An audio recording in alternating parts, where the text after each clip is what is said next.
Bienvenue dans cet épisode de The Transatlantic Entrepreneur Podcast. Et c'est notre premier épisode d'entretien en français. Pour cet épisode, j'ai l'immense plaisir d'accueillir Emily Ayoub. Emily, comment ça va aujourd'hui? Super. Très bien, Il fait beau parfait. à New York. Il fait beau à New York, il fait beau à Grenoble, le monde est beau. Donc, Émilie, pour vous le présenter, elle est directrice du desk français du cabinet et associée au sein du département international. Alors, forte de son expérience transatlantique, on aime bien ce mot dans ce podcast, son expérience sur les sujets juridiques, elle conseille les entreprises internationales sur leurs opérations quotidiennes, leur croissance à long terme, et elle parle couramment anglais et français, comme vous allez entendre dans cet épisode.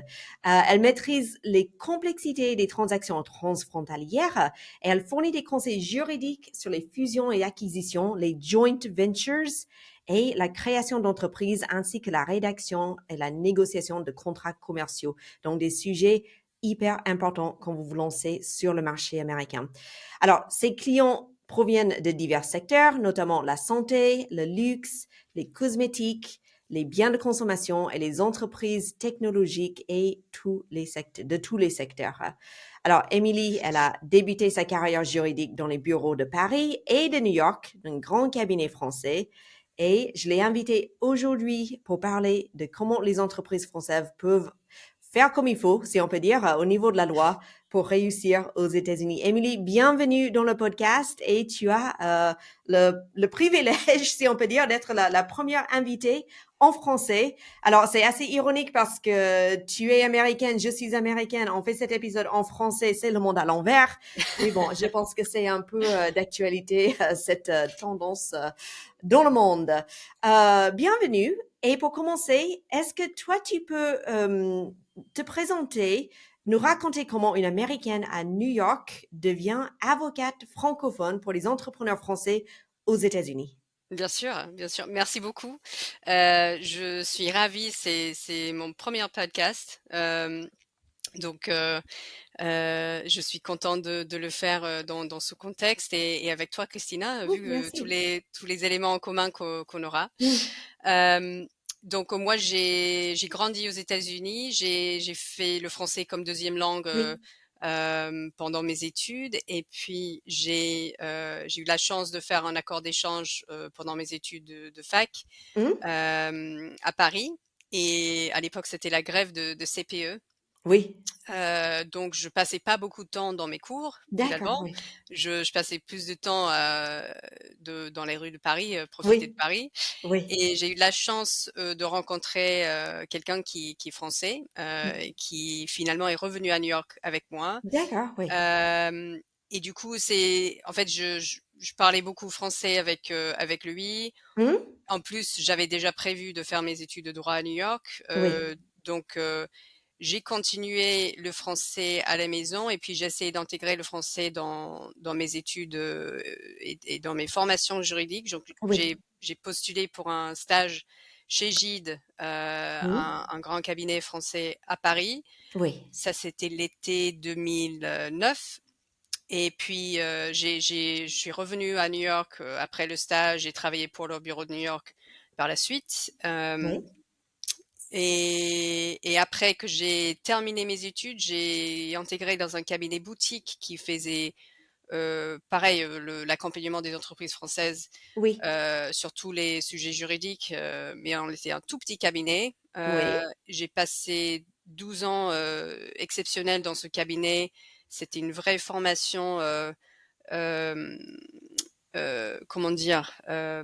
Vraiment dans le dur, c'est-à-dire, on Oui. était confié les dossiers, des jeunes des jeunes Mm. collaborateurs, tout de suite. On Oui. on était en train de gérer D'accord, ok, nos oui. propres dossiers et hem et ensuite, au fur et à mesure pendant les années, en fait, les questions juridiques qui se posaient nos clients français devenaient de plus en plus complexes Mm. et moi, j'avais besoin d'un soutien pour des clients qui étaient plus 360° en fait. Oui.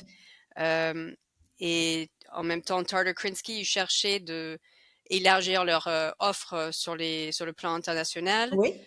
et donc ils ont décidé de créer un desk français et voilà, c'était un peu un match parfait parce que j'avais Oui. besoin d'une structure un peu plus grande pour mes clients et puis eux, ils avaient besoin de quelqu'un avec un accompagnement des entreprises françaises. D'accord, OK, ouais, très bien. Donc c'était vraiment, tu étais au bon moment, enfin au Voilà, bon endroit au bon moment, c'est et ça. justement, qu'est-ce que c'est exactement un desk français ou en VO un French desk?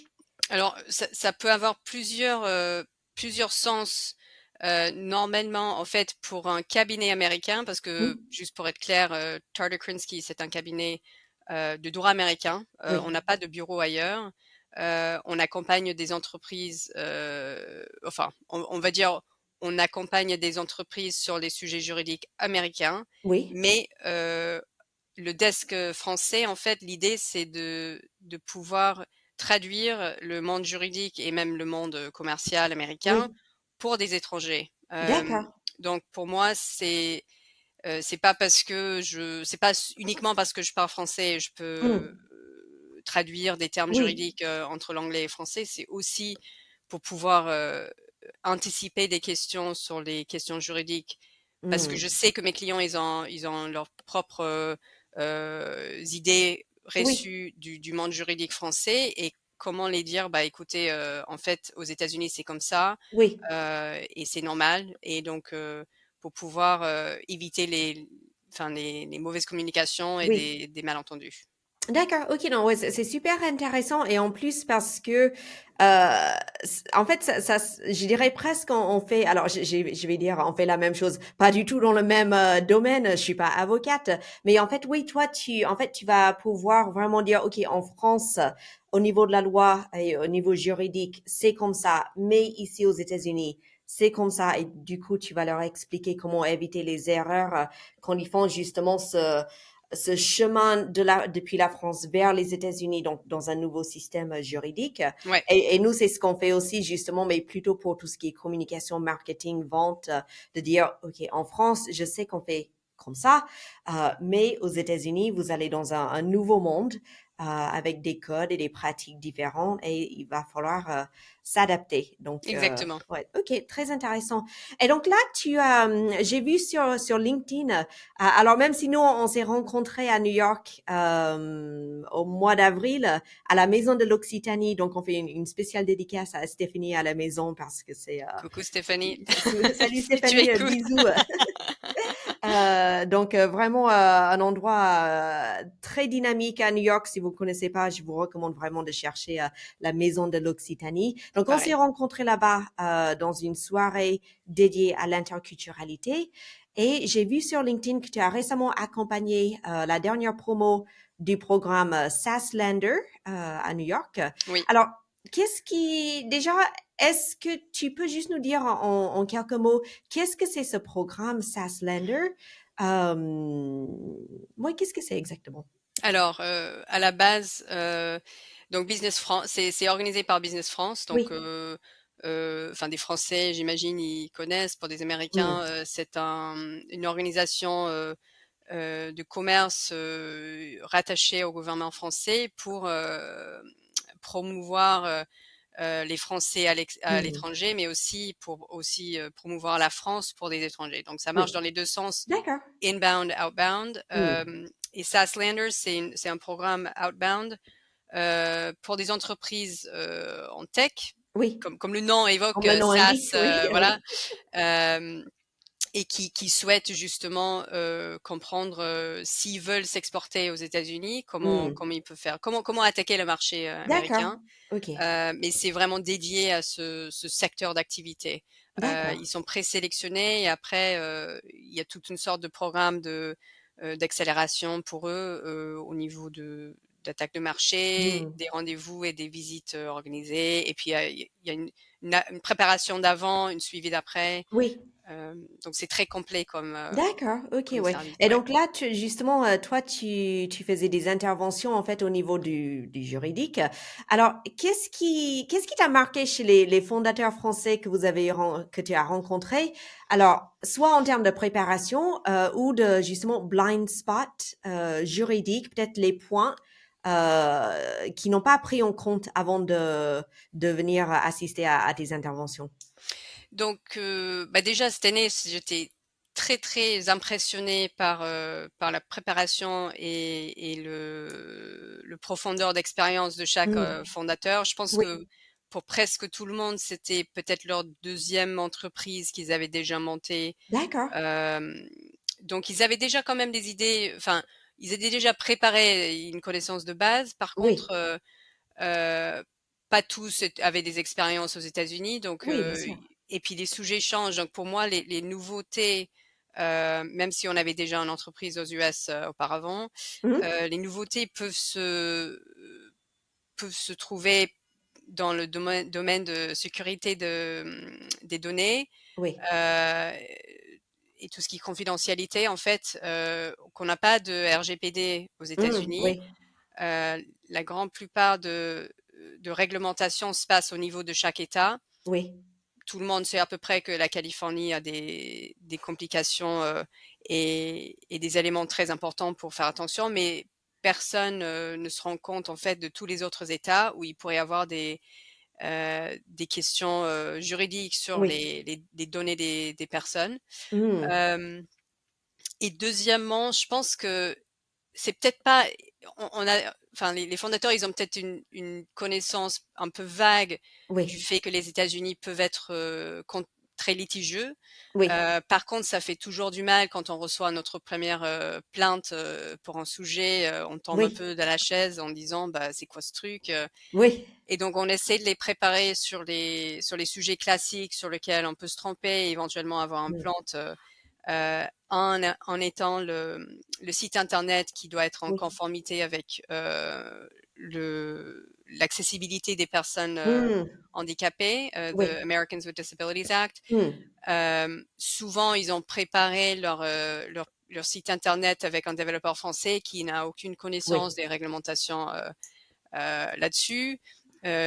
Du coup, il faut quand même faire des petites modifications pour s'assurer qu'on est 80, 85, 90% en conformité avec une standard certain Oui. qui nous assure que on n'aura pas de problématiques, derrière avec, parce qu'il existe des cabinets d'avocats qui veulent faire que ça, en fait. Ils En fait, déposent, l'enjeu, c'est d'aller chasser des voilà. sites qui sont, pas en conformité pour faire des procès. Exactement, et C'est ils ça? déposent, plusieurs centaines de plaintes tous les ans, et Oui. sur chacun, ils gagnent un petit peu et puis ça, c'est comme ça qu'ils gagnent leur pain, quoi. C'est comme ça. Ouais, non, mais c'est vrai qu'on a un peu, enfin, les États-Unis, ça a cette réputation de être le pays où, on te fait un procès très facilement et effectivement, moi, j'ai parfois des entrepreneurs qui me posent la question de, est-ce si je vais là-bas, est-ce que je risque de me faire,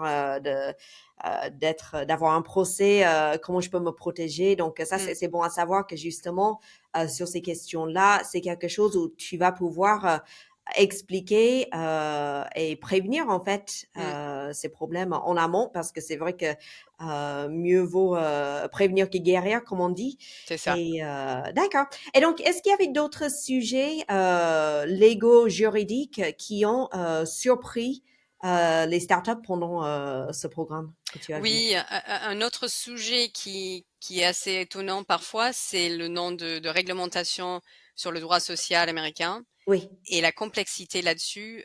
Dès qu'on Mmh. embauche, une personne, ou enfin 5 personnes, si ces 5 personnes travaillent de chez eux comme, est l'habitude, Oui. en ce moment, en fait, Mmh. ils sont régis par des lois différentes. D'accord. Donc Par si on rapport aux a une salariés qui sont dans l'entreprise? Exactement, OK. un salarié, par exemple, qui travaille de chez lui en Californie, en fait, est soumis aux réglementations de Californie.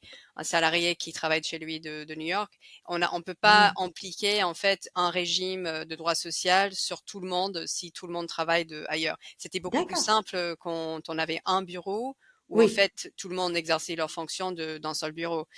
Donc Oui. dans ces cas-là, en fait, il y a plein de petites bêtes, en fait, Oui. sur lesquels il faut faire attention au niveau d'affiches sur leurs droits, Oui. des trucs à envoyer ponctuellement, tout ce qui est conformité avec les types de congés qui sont pas forcément des congés Oui. parentaux, mais par Oui. exemple, quand on est tiré au sort pour être sur un jury d'un Oui. procès, enfin plein de petites choses, en fait, il faut faire attention, et D'accord, oui. parfois, le client, il trouve une lettre d'offre d'embauche sur l'internet et il l'utilise pour tout le monde et c'est pas du tout adapté pour Non. tout le monde.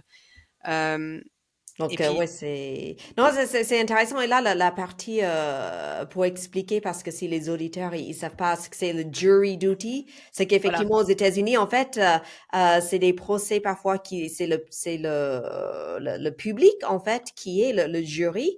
Et du voilà, coup, on est tiré au sort, on reçoit une lettre en disant, vous êtes convoqué pour venir être membre du jury dans ce procès. Et donc là, dans ce cas, ouais, les employeurs, ils ont une obligation, en fait, de euh, accorder des congés aux exact. salariés Ouais, s'ils sont tirés au sort pour être jurés dans les procès. c'est ça. Ouais. Ouais, chose qui, à ma connaissance, n'existe pas en France. J'ai jamais entendu parler, non, c'est Ouais, non. vrai. Bon. OK, très bien.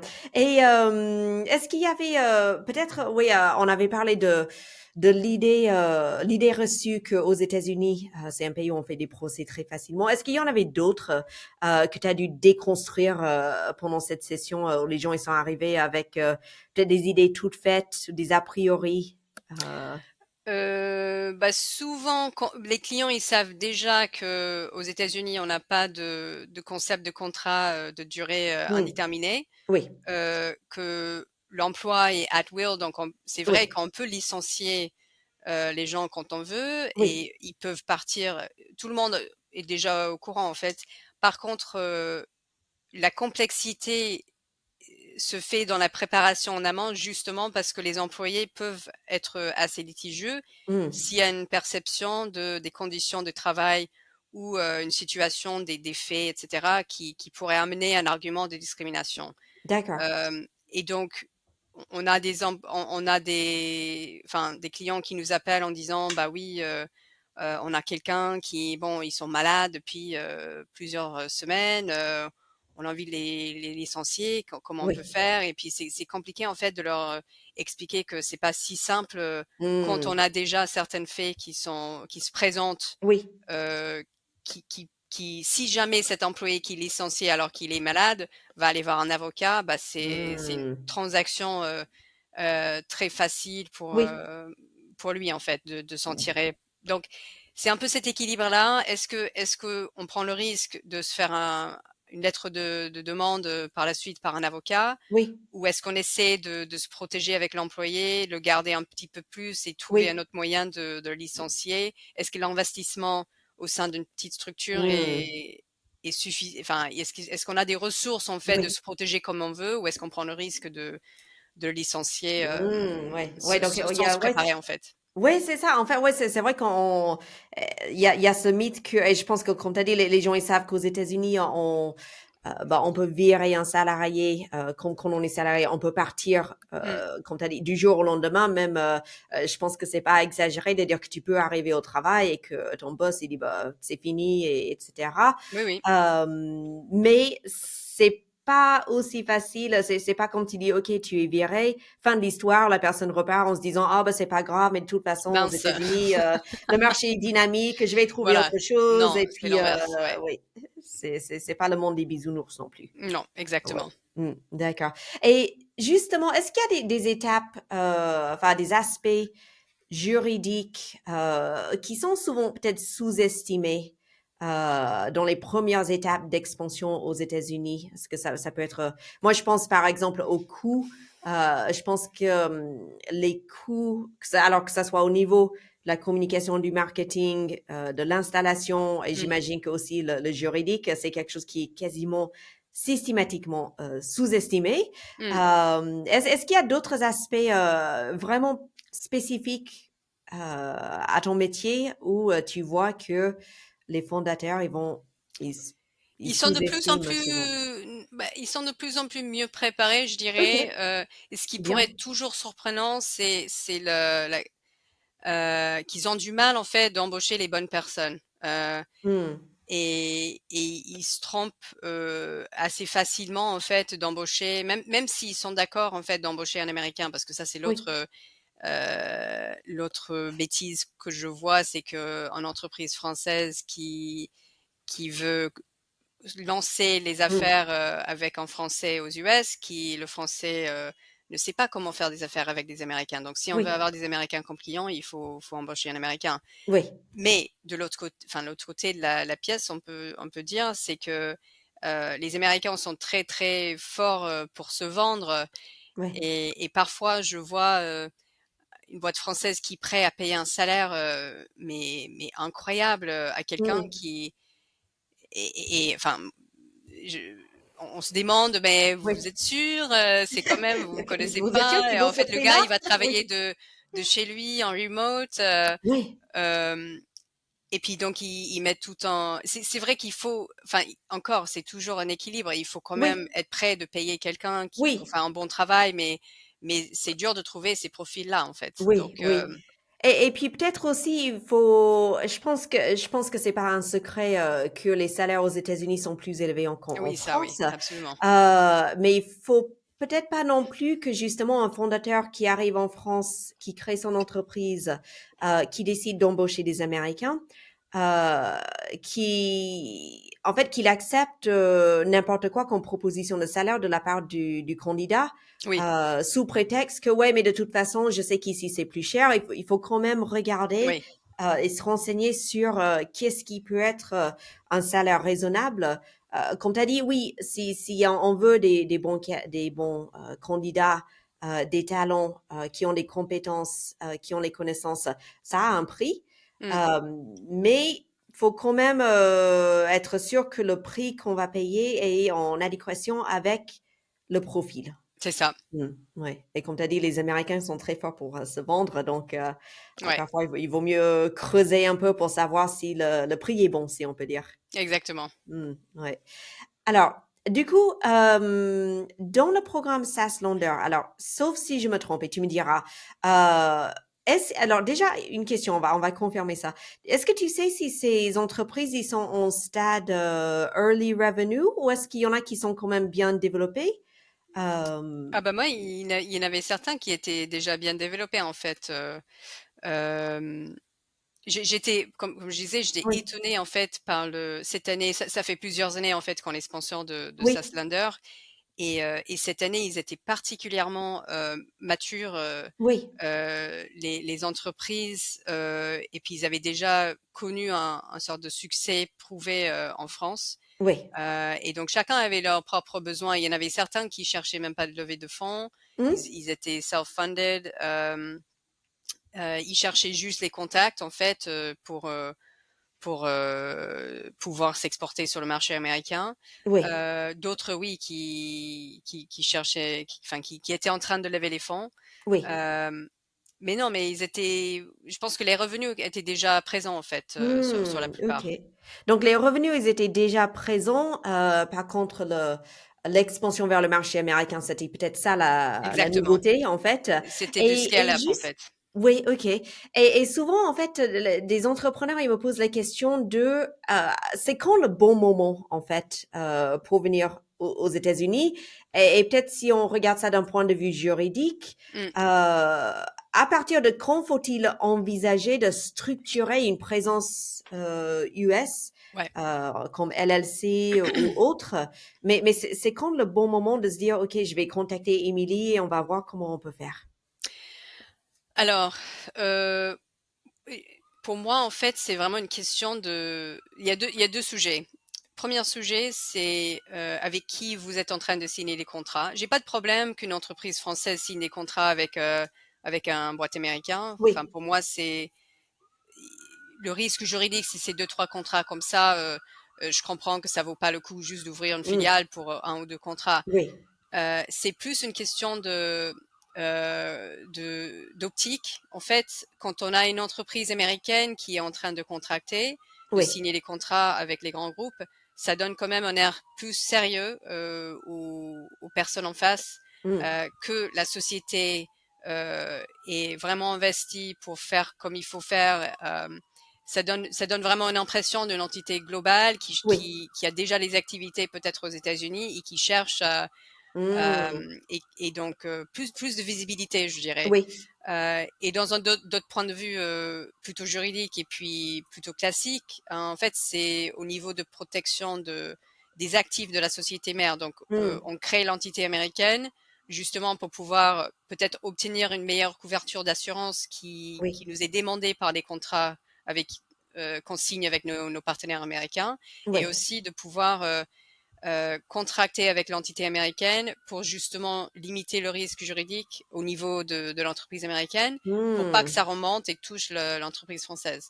D'accord, OK. Donc en fait, de protéger, l'entreprise française, Oui, même quand on est en phase d'expansion et comme tu as dit, c'est on a peut-être un ou 2 premiers clients aux États-Unis, c'est peut-être un bon moyen de tester et de valider qu'il y a un intérêt d'explorer ce marché voilà, un peu plus.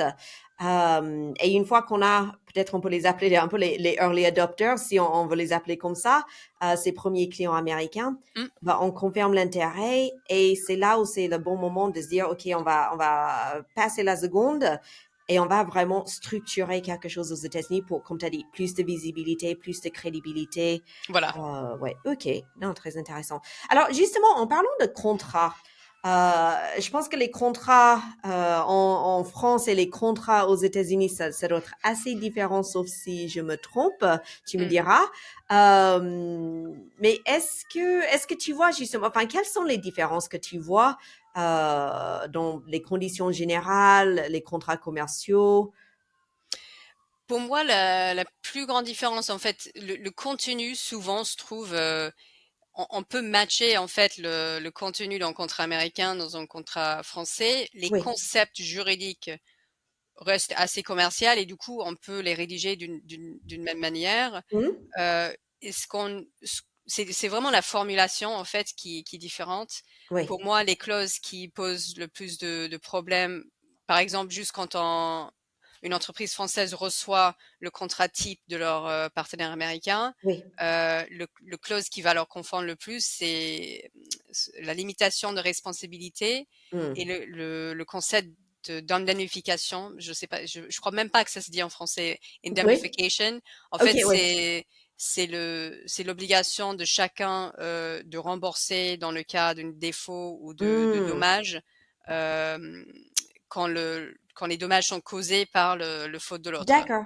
OK, oui. Euh, et c'est vrai que c'est un concept qui est assez souvent dans les contrats américains. En fait, on va trouver plusieurs conditions où c'est limité. Mm. On va peut-être mettre en montant fixe de limitation de Oui. responsabilité. On va demander que le montant soit éventuellement à la hauteur de X avant que ça devienne une Mm. obligation. Donc, il y a Oui. plein de complexités là-dessus. D'accord, oui, Et oui. de lire la version américaine pour un de nos clients, il se perd très vite. Donc, faut Oui. vraiment qu'on le prend chaque élément par élément pour leur expliquer, en fait. Mm. Et surtout, sur certaines obligations, il n'y a pas de limitation, surtout au niveau de problématiques de confidentialité, de protection de données personnelles, etc. Oui. Euh, et donc, il faut qu'on leur fasse comprendre, en fait, ici, c'est limité, les dommages, ici, non. Et donc, dans quel cas, Mm. ça pourrait poser un problème. D'accord, oui. Euh, Il et y a qu'est-ce que ouais, vas-y. j'allais dire, il y avait aussi, ouais, donc déjà, c'est hyper important de lire, enfin, déjà de lire le contrat, c'est la base, mais de comprendre le contrat, je pense que Oui, c'est important aussi, et c'est peut-être là où justement, quelqu'un comme toi est vraiment indispensable pour déchiffrer, j'allais dire traduire, mais c'est pas traduire dans le sens les mots, mais vraiment oui, d'expliquer oui, qu'est-ce que ça implique, quelles peuvent être les conséquences oui. dans telle ou telle situation. J'avais un ami qui est un Français installé aux États-Unis depuis très longtemps et qui a expliqué aussi que peut-être une différence, c'est que, par exemple, en France, quand on signe un contrat, il y a toujours le délai de rétractation Ah, on n'a pas ça. qu'aux États-Unis, c'est une fois que c'est signé, c'est signé. Il Ouais, vaut mieux lire et réfléchir avant, parce qu'une fois que c'est signé, il y a justement toutes ces clauses de indemnities, de voilà, dommages, etc., qui rentrent en jeu dès que l'encre est sèche. c'est ça. Ouais. Donc, ouais, donc tu me confirmes que ouais, il faut vraiment Ouais, comprendre avant de signer. exact. Et donc justement pour revenir un peu sur toi et ton rôle chez Tarter Krinsky, donc là tu es directrice de la French Desk. Alors concrètement, pour un fondateur français qui va faire appel à toi, alors Mhm. qu'est-ce que ça signifie exactement? Alors, pour moi, c'est vraiment c'est une rôle de confiance en fait. Euh, J'aime bien parler un peu de leur business d'une manière générale, Oui. comprendre en fait quels sont les gros risques, enfin qui sont les clients, quels Mmh. sont les risques, qu'est-ce qu'ils prévoient comme croissance, et avoir vraiment une vision globale. Comment ça se passe en France en fait, quelle est Oui. la culture française au niveau juridique, etc. Et puis aussi, après leur, donner mes conseils au niveau de quelles sont les obligations, enfin des étapes vraiment nécessaires, Oui. pour leur cas. Et puis leur donner en fait quelques idées de situations où, si le jour arrive où ils ont cette situation en face, de ne pas hésiter de me faire appel, Mmh. même si c'est juste un petit appel de 1 minute ou 2, de savoir en fait si ça pourrait devenir une problématique juridique qu'il faut traiter ou pas. Oui. Parce que je préfère quand même anticiper les problèmes, être Mmh. sûr que ça ne devient pas plus gros que Oui. nécessaire. Hem et c'est vraiment de leur dire: «Bah, écoutez, moi, mon rôle, c'est vraiment de dire: "OK, là, il y a un sujet juridique. Voilà ce qu'on peut faire, pour vous. Mmh. Voilà les façons de le faire, voilà la stratégie. Oui. Je vous laisse décider, en fait, de votre manière, comment vous souhaitez traiter le problématique. Voilà le budget, en fait, parce Mmh. qu'il faut quand même, qu'on trouve un budget qui Oui. convient à tout le monde, en fait. Oui. Hem, donc c'est vraiment un travail à main à main. Quelle est la bonne, quel est le bon conseil, heu, pour le client, pour leur situation, et qu'est-ce qui va le protéger le mieux Mmh. sans, coûter trop cher? Oui, voilà, ouais, c'est toujours ça parce que je pense qu'en plus, on a, si on revient justement sur le sujet des mythes autour du système juridique aux États-Unis, c'est que, Mmh. les avocats, ça coûte hyper cher. Bon, je pense qu'il y a un peu de tout, selon, mais que ouais, justement, bah, c'est je dirais que oui, ça a un coût, mais en même temps, quand on sait, la protection et la sérénité que ça apporte, pour moi, c'est un investissement en fait, Oui, de exactement. oui, oui. C'est un investissement qui peut pas, parce qu'il y a certains types de transactions qui, enfin, quand on se trouve au milieu d'un contentieux qu'on n'a pas Mmh. du tout attendu, Oui, bah, pour sortir, il faut quand même transiger, et puis ce genre de transactions, enfin, souvent, c'est quand même pas des petites sommes, en fait. Donc oui, faut mieux les éviter, avant si on peut. oui. Ça c'est C'est un notre peu but. comme l'assurance santé, en fait. On se dit, aux États-Unis, vaut mieux avoir une bonne assurance parce que sinon, quand on va à l'hôpital, on sait que ça va, C'est ça, littéralement coûter un bras. Donc, exactement. oui. D'accord. Et justement, est-ce que dans les entreprises que tu as accompagnées ou que tu as vues, est-ce que tu arrives, alors on sort un peu du sujet juridique, mais est-ce que tu vois quelque chose qui différencie les boîtes qui avancent vite aux États-Unis et celles qui vont stagner, voire se planter? Hem Bah, je pense que c'est des conseils un peu général, mais la préparation en Hmm. amont, Oui. est essentielle. De comprendre, comment ça fonctionne ici, comment les Américains font du business, Hmm. hem, mais aussi, comme je disais, tout à l'heure, l'embauche des bonnes personnes, malheureusement, j'ai pas de formule magique, pour Oui. cela, mais vraiment trouver les bonnes personnes pour pouvoir grandir enfin, pouvoir, réussir sur le Oui. marché américain, c'est essentiel, parce qu'il Oui. faut que ce soit quelqu'un qui de confiance et qui connaît bien le marché, et Hmm. qui va pas faire n'importe quoi avec la boîte. Oui. Il faut quand même garder, même si au départ on embauche juste une seule personne qui va faire le travail, pendant une petite période de démarrage, Hmm. il faut pas les laisser diriger toutes seules, il faut quand même Hmm. garder Oui. un œil, sur ce qui se passe. Oui. On peut pas juste dire: «Bah, tiens, on a embauché quelqu'un Et hop, c'est bon et hop, et c'est bon». on délègue Bah, non, tout, en tout de fait, suite, non, j'ai vu trop d'erreurs là-dessus. oui, Hem, Est-ce que j'ai d'autres conseils? Bah, et puis il faut être assez capitalisé, en fait.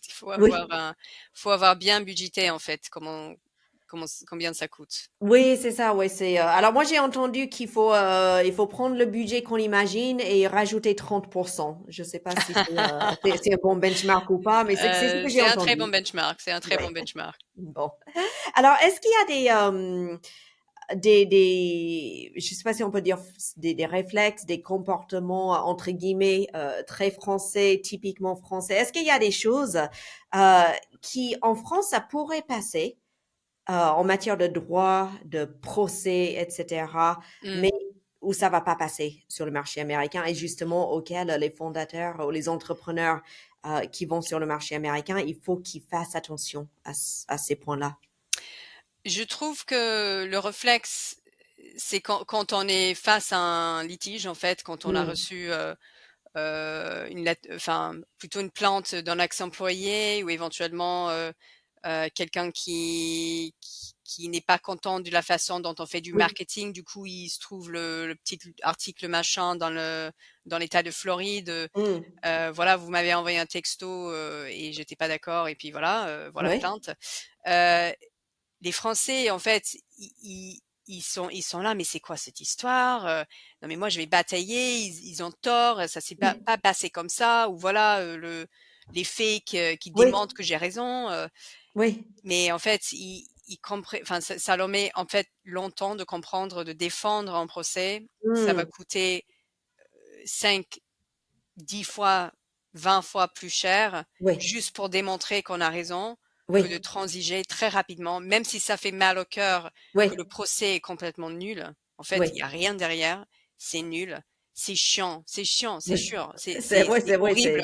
C'est le pire sentiment de et moi, même à titre perso, ça m'est oui. déjà arrivé, mais tu es là, mais il y a des émotions qui montent et tout et tu Oui. as envie de te battre, mais jamais je Oui. vais me laisser faire et puis au bout d'un moment, tu te rends compte, ça va être épuisant et ça va Oui. coûter une blinde et donc du coup, transaction, très vite pour un Mm. montant, très, très bas, c'est mieux et comme ça, on n'y pense plus et on peut Voilà. avancer, en fait. Parce que Ouais, en sinon fait, de ne pas rester: «Ouais, non, mais c'est le principe qui compte, c'est pas parce ouais, que ça me coûte, je sais pas, c'est pas parce que le mec, il me réclame, 50 €, 50 $ et c'est pas grand-chose, c'est par principe que je vais pas me laisser faire. En fait, non, paye les 50 $ et puis voilà, c'est et puis oublie oui. et puis move on, quoi, c'est ça. Ouais, ouais. Ah ouais, non, OK, donc ouais, ça, c'est intéressant. Il faut, juste, c'est vrai qu'il y a peut-être une différence au niveau, de la culture. C'est qu'aux États-Unis, on c'est très pragmatique, transactionnel. OK, Voilà. qu'est-ce qui va être le plus simple? Et dans ce cas, c'est OK, bah, ouais, on n'est pas d'accord, sur le principe, mais bon, soit on fait traîner ça pendant, je sais pas, des mois ou plus long peut-être, ça coûte hyper cher, mais on gagne et on est content parce qu'on s'est pas laissé faire ou on se dit: «Écoute, on J paye». Personne n'est content à la fin d'un procès. Voilà, ouais, c'est ça, Même la personne qui gagne, parce que de toute façon, il a dépensé tellement pour, oui, démontrer qu'il a gagné et puis les frais d'avocat sont ça c'est une autre, mmh, idée reçue, c'est que les frais d'avocat, en fait, on peut pas les récupérer tant que le contrat ne précise pas, spécifiquement, mmh. que le gagnant va récupérer ses frais d'avocat, Ah oui, et puis même dans certains types de procès, par exemple les procès de droit social, je crois pas oui. qu'on enfin pas partout, récupérer même si on est gagnant. D'accord, OK, donc Quand ça, un c'est employé porte important à plainte contre savoir, oui. l'entreprise. Hem, Donc il faut pas faire des procès à tout va en se disant: «Non, mais c'est bon, on va gagner et j'aurai rien non, à payer». Non, ça va voilà, quand même c'est coûter ça. cher, même en énergie mentale, ça va coûter, Mais c'est surtout ça, en fait. C'est ouais, même pas une question d'argent, c'est une question de oui. ressources. Ouais, c'est ça et quand on est, fondateur de sa boîte, on est en train Voilà. de se lancer dans un marché, de l'autre côté, de l'Atlantique, Franchement, tu as pas bah, envie de passer du temps là-dessus, quoi. voilà, fais un chèque et on n'en parle plus, voilà. Voilà, donc dernière question, si tu devais là, c'est une question assez précise, mais si tu devais donner un plan d'action juridique en 3 étapes, à un fondateur qui a adoré le programme SaaSlander, et qui veut vraiment capitaliser sur ce qu'il a appris, dans ce programme, bah, quels seraient tes conseils? Hem, alors en amont, on peut-être c'est pas pour, créer l'entreprise tout de suite. Donc première étape, OK. comprendre auquel moment est-ce qu'on doit créer la filiale américaine. Est-ce que c'est maintenant? Mmh. Ou si c'est pas maintenant, auquel moment est-ce qu'on doit réfléchir là-dessus? Oui. Hem, préparer les contrats commerciaux, pour des partenaires américains, parce que c'est Mmh. mieux quand même de se proposer notre propre Oui. contrat US aux partenaires américains Mmh. au lieu de devoir travailler avec leur Oui. contrat. Ça réduit les frictions, Oui. et puis c'est toujours avantageux du client d'avoir un contrat qui est et surtout aussi pour tout ce qui est politique, de confidentialité des Mmh. données et cetera. Hem et puis, quoi d'autre? Bah, pour moi après il y a d'autres sujets qui pourraient arriver, mais ça Oui. dépend vraiment de l'entreprise en face. Est-ce qu'ils veulent embaucher les gens tout de suite? Bah, faut se Mmh. boucler au niveau droit social. Oui. Hem, Parfois les sujets de propriété intellectuelle sont importants. Mmh. Oui. Souvent je vois que la marque, n'est pas déposée aux États-Unis ou éventuellement ils n'avaient pas fait de recherche d'antériorité et qui sont Oui. étonnés de recevoir une, lettre de mise en demeure de quelqu'un. Oui. Hem Voilà, je pense que c'est vraiment je pense que création de la filiale, oui ou non et auquel Oui. moment hem et puis aussi au niveau de contrat. Enfin, Mmh. Oui. dans quel état sont vos contrats? Oui. Est-ce qu'on peut les présenter à un partenaire américain et quelles Mmh. modifications doit-on faire? D'accord, OK, ouais, donc c'est ouais. En fait, c'est si je résume bien, il faut vraiment faire appel à des spécialistes comme toi parce que c'est des sujets qui sont, un très différents entre la France et les Mmh, États-Unis.